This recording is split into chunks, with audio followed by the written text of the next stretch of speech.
I think that men and women should both be responsible for contraception, because it's kind of a very direct answer, but it takes two to tango.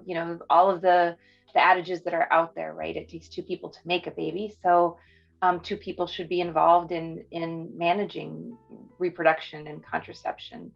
I think that for the onus to be on any one partner, that's a decision to be made within the couple. So that could be that, they decide, yes, we do want the woman or the man to be the sole contraceptor in this relationship, or they could both decide that they want to do that. But right now, that's not an option. So no matter what, the onus of contraception falls heavily, nearly exclusively on women, which is unfair to them.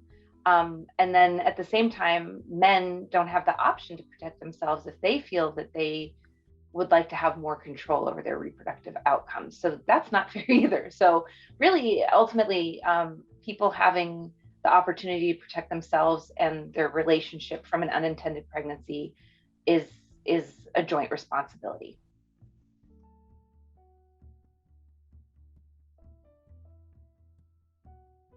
That's a big one. So many positive changes, I think, would be brought about by having more male birth control methods available. So I think it's also important to say we aren't limited to a pill. There's so many advancements in formulation that are out there now. There's these wonderful patches called microneedles. There's injectables. There's all sorts of different implants, all sorts of different delivery systems. So think big. We're starting at the beginning. There's benefits to being behind the 8 ball a bit here, because you can actually improve upon things. So there's a lot to happen there. So that's one thing.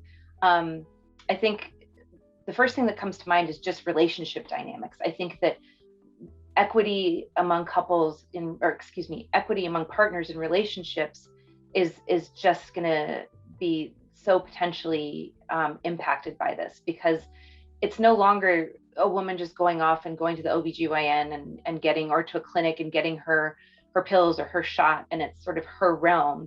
And yes, there might be some dialogue about it, but this is literally going to allow couples to sit down and say, okay, we are at point X in our relationship. Here's what my options are. I've had side effects with this. It's a whole management aspect of reproductive health. So I think that's one aspect. I think another aspect is I really hope that this improves health outcomes for men more broadly.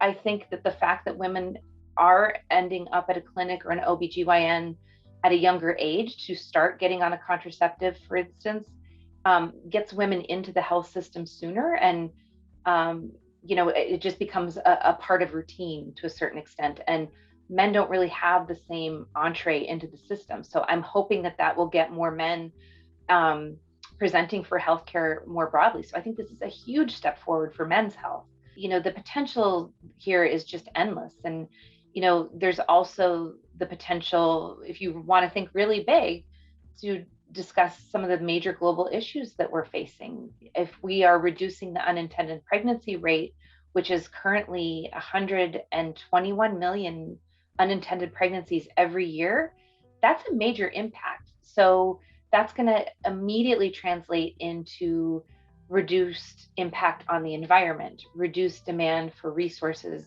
like food and water and infrastructure resources. It's going to have greater economic outcomes for families when they have, fewer unintended pregnancies, and it will allow young people to, avoid a delay or complete dismissal of their educational outcomes because of an unintended pregnancy. So, I will be the first to say that I can see just an infinite number of possibilities in how having more male contraceptive methods will have a social impact.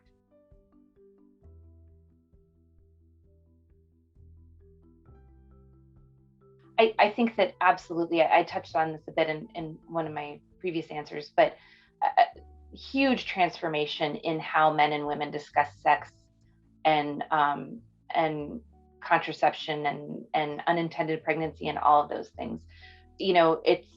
it's not just a woman, this question of, we've all been in this situation. This is the nice thing. The lack of contraception is a global equalizer, right? So right now, the best conversation you can have as a couple is, a man saying, are you using something, to a woman? And she says yes. And then it's like, okay. Or, sometimes has he had a vasectomy? Is he permanently contracepting, or is he using a condom?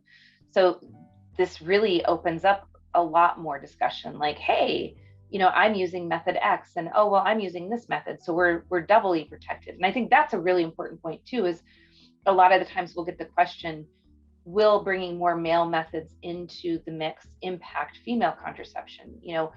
Are we going to be challenging or threatening female contraception? Not at all. It's not an either or, it's an and. So, men can control their own sexual autonomy and reproductive autonomy, as can women. So the best case scenario is you have two partners taking responsibility and actively working to prevent an unintended pregnancy. So I think that the dynamics are going to be healthier just by the very nature of being able to start conversations in such an open and collaborative manner.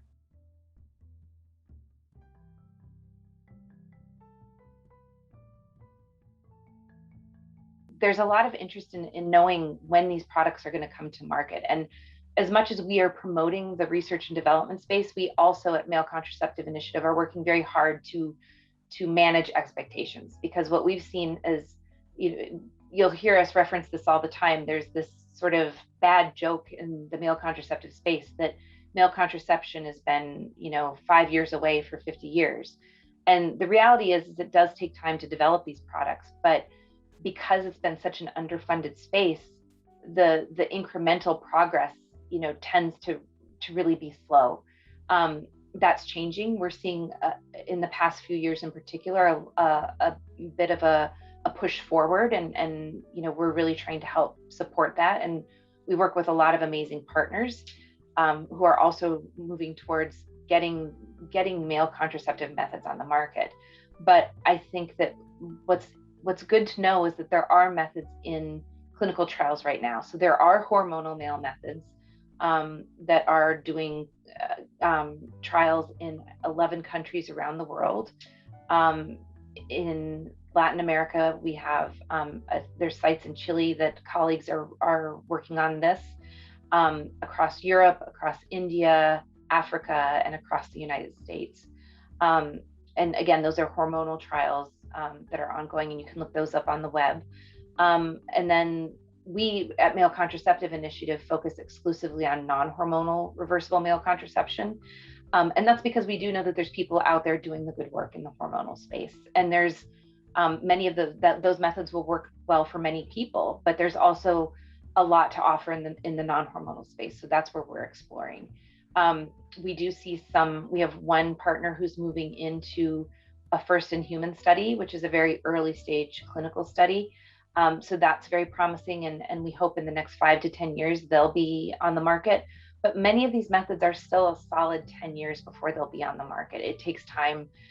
You have to imagine, not only are you going through the process of developing a drug that takes time, but we're looking at developing products that provide protection for a long time as well. So you're adding in that study time. So for instance, if you have a product that you are wanting to be effective for 3 years, then you have to follow people in a clinical study for 3 years.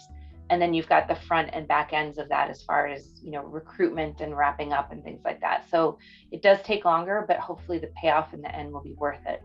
So I think it's important for people to know that the time that it's taking to develop these methods isn't a result of people giving up or people not being successful or people are not trying. It's just a part of the process of doing this safely and effectively.